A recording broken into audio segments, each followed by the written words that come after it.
Today, we're talking about an actor who, well, he captured our hearts as the unforgettable McSteamy, and honestly gave us chills as the very complicated Cal Jacobs. But his most powerful role was one he never even auditioned for, becoming a truly courageous advocate in the face of an unimaginable challenge. This is the story of Eric Dane.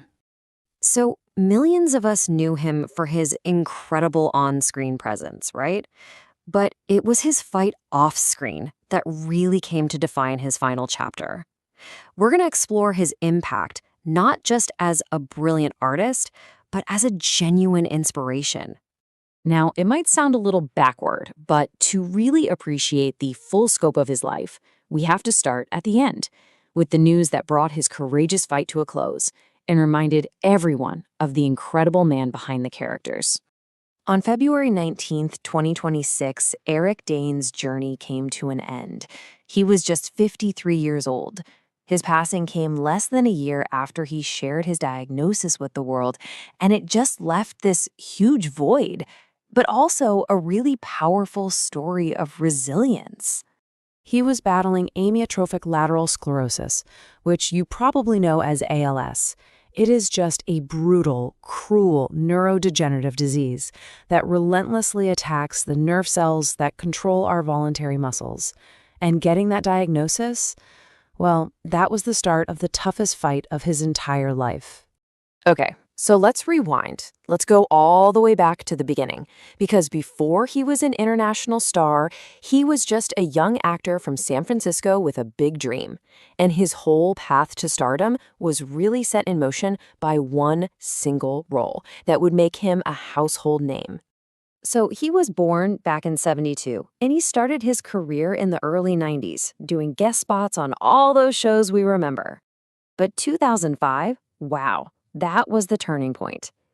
That was the year he was cast in a role that would absolutely change everything: Dr. Mark Sloan on Grey's Anatomy.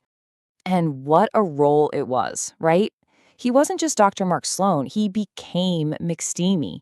That nickname wasn't just some clever line in a script, it completely exploded into pop culture. It just perfectly captured the charisma that he brought to the screen. But here's the thing, if you only remember him as McSteamy, you're really missing the point. He was a deeply talented actor with just incredible range, and, off-screen, a completely devoted family man. I mean, you can see his amazing range just by looking at these two iconic roles side by side. It's night and day. On one hand, you have the charming, funny, and surprisingly vulnerable Dr. Mark Sloan, and on the other, the dark, tormented, and deeply troubled Cal Jacobs in Euphoria. To play those two men so convincingly, that's a true sign of his talent. And of course, his talent went way beyond just those two roles. He commanded the screen in The Last Ship and showed up in huge films like X-Men. But away from all the cameras and the sets, his most important role, without a doubt, was as a family man. He was a husband to actress Rebecca Gayheart and a totally devoted father to his two daughters, Billy and Georgia. They were everything to him. And that brings us to the final and maybe the most defining role of his life.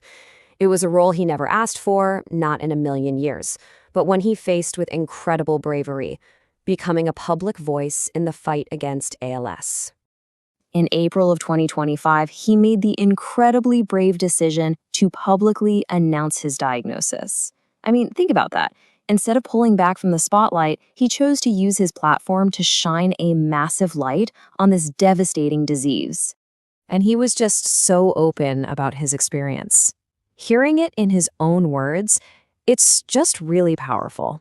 He described how it all started so subtly. Just a weakness in his hand, and then the terrifyingly rapid progression of the illness. That personal account, it gave a real human face to this disease for millions of people. And he didn't waste a second. He immediately turned his personal fight into public action. He teamed up with advocacy groups, he took his fight all the way to Washington to push for more research funding, and he even wove his own experience into his acting. And all that tireless work, it was recognized when he was named Advocate of the Year just a few months after going public. So, when it's all said and done, what does he leave behind? Well, his legacy is really twofold. You've got the gifted artist who created these unforgettable characters we all love. And then you have the courageous man who faced an impossible fight with grace and a deep desire to help other people. After his passing, his family shared that they and his fans were the center of his world.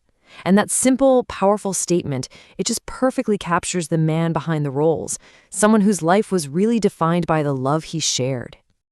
So ultimately, his legacy really rests on these three pillars.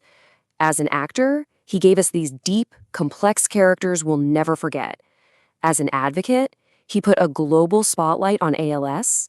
And as an inspiration, he showed the entire world what it means to live with courage and dignity right up to the very end. Eric Dane's story really leaves us with a powerful question, doesn't it? Is it the roles we play in our lives? Is it the love we share? Or is it the battles we choose to fight?